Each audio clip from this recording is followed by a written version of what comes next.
Star Wars is so gay already. Okay. This is more outward. I think it's canon that R2-D2 is a lesbian. The NYPD is now preparing to revoke former President Trump's permit to carry a gun.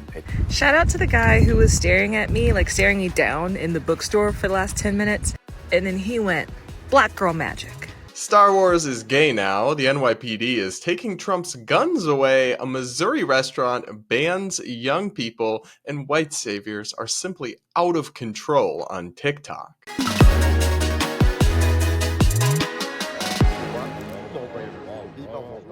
All this and so much more is coming up on today's episode of Brad vs. Everyone, my daily series where I take on the craziest ideas from across the internet and across our politics from a center-right, independent perspective. If you're new here, please consider subscribing and sticking around, and don't forget to hit that like button and comment with your thoughts as we go along. I do read the comments and I pick a few to respond to in every episode. So up first, we've got to talk about Star Wars, because the series is back in the news over some culture war nonsense yet again. Now, I have pretty much stopped following the Star Wars universe. I've watched a few of the recent things. I did like The Mandalorian, for example, but I used to be somewhat of a fan. I really liked the prequels, actually. I know, shoot me, but maybe I was just simping for Hayden Christensen. Anyway, though, in recent years, it feels like Star Wars has gone into identity politics mode and really leaned in. And they're now promoting a new streaming series called The Acolyte that takes place in the Star Wars universe and is about the Jedi. And apparently it's extremely gay or something. I'm going to play you a clip from an interview The Wrap did with the star of the show and the showrunner of the show.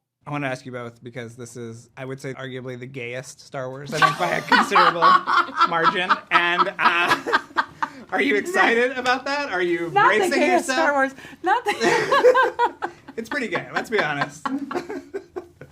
Leslie, how do you feel? Am I gay? Yes. Well, no, I know Yeah. you are gay, but I'm asking, are you excited about putting this, this is going to be a talking point? Is it going to be a talking point? I'm sure so. Because nerds are gay. Well, some nerds are very not gay and are very threatened by gay Well, that's stuff. true. But Yeah. in my world, nerds are gay. Okay. Was this the fun element of... No, I don't think so. And yet people have told me that it's the gayest Star Wars, and I frankly... You're offended? Into it. No. I think that Star Wars is so gay already. Okay. I mean, have you seen the fits? We'd be like, look how gay this is, and then send each other a reference photo. And are you telling me, with a straight face, that C-3PO is straight? They're a couple. That's what I think. But this is more outward. I think it's canon that R2-D2 is a lesbian. Oh, Ooh. interesting. Yeah. Huh. Ask Filoni. Okay. Ask for Can you imagine? So this did not go over well on Twitter. If you care more about sexuality than storytelling, you should be making porn, not Star Wars. Why is sexuality so important in a Star Wars show? Next headline, why isn't anyone watching The Acolyte? Do you not care about the story at all, or just the possible porn? So I will say that just because it has gay characters or gay storylines doesn't mean it's going to be pornographic. But the sentiment of these Twitter comments I can partially relate to. I have nothing against there being some gay characters or maybe a gay romance storyline in one of these series somewhere, but it doesn't need to be so blatant and so forced into something that's really not about that. Like, come on, R2-D2 as a lesbian? I think she was somewhat joking, but it does kind of reveal where her mind frame is at. But what's actually so interesting to me is that this woman, Leslie Headland, the creator and showrunner for this show, is leaning into this identity politics angle. But as is so often the case, it might be a smokescreen of sorts. You see, Leslie worked as the personal assistant to Harvey Weinstein for many years, leading to a lot of backlash and people questioning online, did she know anything? How could she have been someone's personal assistant for 4 years and not observed or seen or spoken out about any of this stuff? And many of these criticisms are coming from Star Wars fans who lean to the left. Of course, I'm sure they don't want to talk about that. They don't want scrutiny into that actually interesting and potentially problematic connection and criticism. So they just will throw identity politics, try to placate a progressive audience. But honestly, I don't think it's working anymore. Look, I'm sure some conservative commentators will get apoplectic about this and make a big deal out of it and be all outraged. I find that to be excessive and over the top, but I will just say it's cringe, and the show looked somewhat interesting to me, but now I'm not really sure I'm gonna bother to watch it, to be honest. Even as a gay person, I don't like feeling pandered to in this obvious and blatant and cringe-worthy way. Like, maybe just focus on making a good story, a good series that's actually gripping television and entertainment for everyone, and spend less time worrying about what niche Tumblr categories your characters will all fit into. But hey, what do I know? I'm not a woke Hollywood executive, and I've certainly never worked for Harvey Weinstein. What do you guys think? How did this interview go over with you? And does it make you more or less likely to want to watch this show? Let me know in the comments. And if you have seen the first few episodes, the show came out on June 4th, I believe. Let me know if it was good. Should I give it a chance anyway? Or is it just more cringe, woke, pandering, virtue signaling, stuffed entertainment? And now let's talk about Donald Trump, who, after being convicted on felony charges in a New York case, is now being stripped of his Second Amendment rights. The NYPD is now preparing to revoke former President Trump's permit to carry a gun. It comes after his conviction in New York last week on 34 felony charges. Possession of a firearm by a convicted felon is a federal crime. Shouldn't be. I mean, think about it like this, guys. Whether you think he's guilty or not, and I've already given you my take on this, but we can agree to disagree. If you support this conviction, that's fine. It's a case about bookkeeping offenses, whether he improperly reported and categorized payments that were made to pay somebody off. Even if that is a crime and it is a felony and he does deserve to be convicted, why on earth would they need to revoke his gun permit? Now, I understand that that's what's required under the relevant laws, but those laws are immoral. Self-defense is a fundamental human right. The Second Amendment just enshrines that right into our Constitution and into our laws, and to take somebody's ability to defend themselves, now in Trump's case, he'll be fine, right? He can hire security and all that. But it's really more about the principle here. To strip somebody of their human right to defend themselves in our legal system over a bookkeeping offense, not something where somebody was harmed, there was no victim in this crime. To strip someone of their Second Amendment rights for that is totally indefensible. Now, like I said, Trump will be fine. I'm more concerned about the principle at stake here and all the everyday people who, somewhere along the line in their life, might have run afoul of the law, been convicted of a felony, and now they lose their human rights. To be clear, it would be a different conversation if we were only talking about violent felonies. I'm open to the argument that somebody who's violently assaulted somebody shouldn't be allowed to carry a gun after they're out of jail. Although there's also the argument that if they're still a danger, they shouldn't have been released in the first place. And if they have been released, they've served their time and their punishment is supposed to be complete. But we can at least have a conversation about that, right? I see some validity there. But the idea that we would be taking people's gun rights away, their fundamental right to defend themselves from criminals who are often armed, over non-violent felonies is totally bonkers. I hope Trump challenges it and argues it's unconstitutional and that the Supreme Court strikes it down. But what do you guys think? Let me know in the comments. Up next, we've got a controversy in Missouri where a restaurant has decided to ban young people. Let's check out some local coverage from TMJ4 News. Upscale restaurant is in Florent, Missouri, and it is cooking up, some controversy on social media because it has an age restriction. Okay, so women must be at least 30 years old and men have to be at least 35 to get into Bliss. Guests must show their IDs to the hostess before being seated after 7 p.m. Wednesday through Sunday.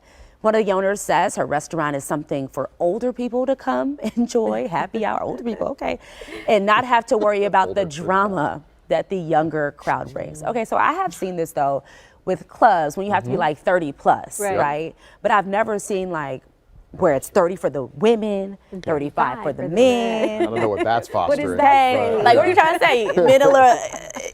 younger crowds, under 35? What are we doing? But that was a very Instagrammable spot. Yeah, it's very looking pretty. At it. And you know, there are some clubs and stuff around Yeah. here that do this as well, have a certain age, and it's generally well over 21. Yeah, and I get it to an extent because, you know, with me at my age, I don't want to go to a club and party with all the young ones who just turned 21, so I get that aspect. But at the same time, you know, I got some family members who are over 35 who cause a lot of drama out there. So, Exactly. we can't really put an age on that. So my first thought when I saw this was, is this legal? And malpractice alert, I'm not a lawyer, but from what I could tell from a Google search, age is a protected category in discrimination for employment in Missouri, but not for public accommodations. So you can discriminate on the basis of age in your store or your restaurant or what have you. And I think it's totally fine. I would personally be banned because I'm not old enough to get in under these rules, but that's fine. I'll just go somewhere else. And I think it's perfectly legitimate for businesses to set rules. I'm sure a lot of Gen Z online will be triggered by this, but businesses are allowed to have rules. And if they want to limit the crowd to older adults who don't want to be around partying young people or screaming kids, I mean, I think that's fine. There's plenty of other places y'all can go. Now, what I will say is that boomers can't start crying and being hypocrites if they support stuff like this. If we want to have a bar where 35 and under, 30 and under, no olds, no boomers, it does have to go both ways. But personally, I don't think there's anything wrong with this. I really don't. The one thing I would question is the disparity between the men and the women. I get that, to be honest, women do mature faster than men on average, but I don't really think there should be different standards. And you'd think by 30, both genders would, hopefully at least, be fully matured. But what's your take on all this? Let me know in the comments. Are you triggered by it? Would you do something similar at your business? Or would you patronize someplace like this? I do want to hear from you. And now it's time for Brad versus TikTok, where I take on the craziest videos from across the clock app. Pronoun of the day is slug.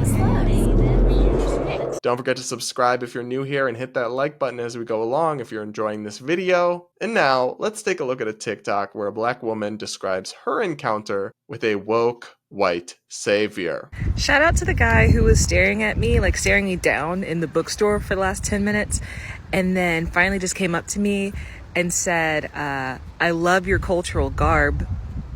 It's so unapologetically black. And then I said, oh, and then he went, black girl magic.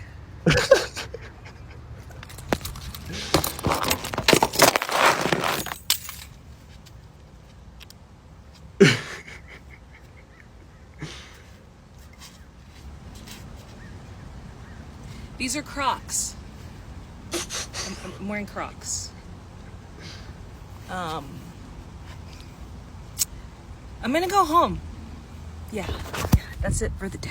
She's literally just wearing normal clothes and Crocs. And he's like, I love your unapologetically black clothes. Black girl magic. Oh my God, the cringe. Now, she didn't explicitly say that this was a white man, but honestly, I'd be willing to bet my retirement savings, not that that's a lot, to be honest, on the fact that this was a woke, white, male feminist liberal. They really are so cringe, and they've just got to be stopped. These woke white saviors, especially on TikTok, must be stopped. There's something so condescending about it too. Black girl magic. Like, she's not a girl, she's a woman, and there's just something so condescending about the white liberal saying like, oh, you're such a good little, oh, so special little black girl. Oh, yes, good job. Keep it up. Like, can we just treat people as people? Why do we have to keep taking this identity-obsessed approach to everything? And it's funny to me because these people will literally get offended by Halloween costumes or tell you that, like, a minor verbal tick is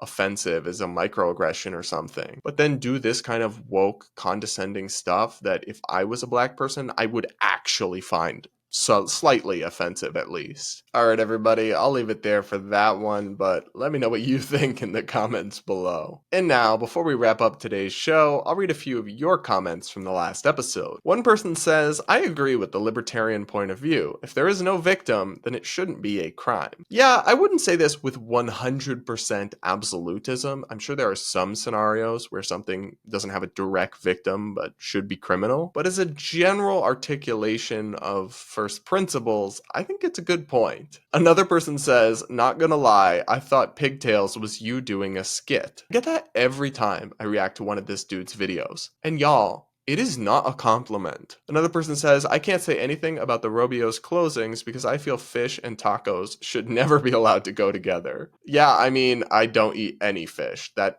is nasty. If it comes out of the ocean, it is not going near my mouth. But I guess it should still be open and not be forced into closing for you heathens who do enjoy that disgusting kind of food. Another person says, Brad versus everyone just isn't true. We are with you, Brad. Thank you. I appreciate that. And I guess the name is more based on how I feel sometimes in our political climate, is I really do feel like I'm just on my own island over here, screaming against the void and surrounded by all these crazy people to my left and to my right. So that's what the name is supposed to signify, not that literally everyone disagrees with me. Brad, you said pride is just feeling good about your accomplishments for justifiable reasons. How is being born with certain sexual desires and identity amount to an accomplishment? Well, firstly, I was talking about pride more generally and why it's not always a bad thing or sinful. But even as applied to LGBT pride, the accomplishment is not your sexual orientation.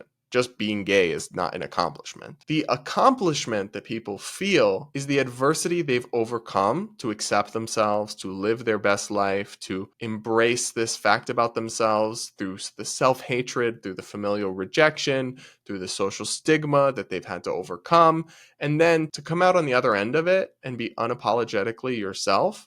They feel proud of having reached that place because it's not easy. Most of us spent years trying to convince ourselves we weren't gay or change ourselves, and then struggled with it in different ways with family or friends or even just internally. So what they're proud of is having come through that. They're proud of the resilience and the self-acceptance. It's not that literally just being gay is something to be proud of. Obviously, it's not an accomplishment, but I hope that helps explain what I'm trying to articulate there. Another person says, I would really love to see you and Dr. Peterson have a sit-down conversation. I think it'd be quite enlightening to see you argue and clarify your points. There's always a lot to learn from a good argument between two people willing to really listen to one another. I believe you can keep up with Jordan in an argument and bring a perspective to a debate with him that maybe we haven't seen before. Yeah, I would be totally willing to do that. I might not be a big enough name to really be on his radar, though. Another person says the comments are being heavily edited here. I am unsubscribing. This is a channel that is not open to different points of view. Well, that's definitely not true. I am open, and guys, I don't edit the comments almost at all. I think I've deleted maybe 1, 2, or 3 in this series where people have threatened violence or something. So if comments are being edited, that's by YouTube, not me, just so y'all know. Alright everybody, that is it for today's episode of Brad vs. Everyone. Thanks so much for joining me and tuning in. Please make sure you're subscribed and don't forget to hit that like button on your way out and comment with your thoughts. I do read the comments and I pick a few to respond to in every episode. With that, we'll talk again tomorrow.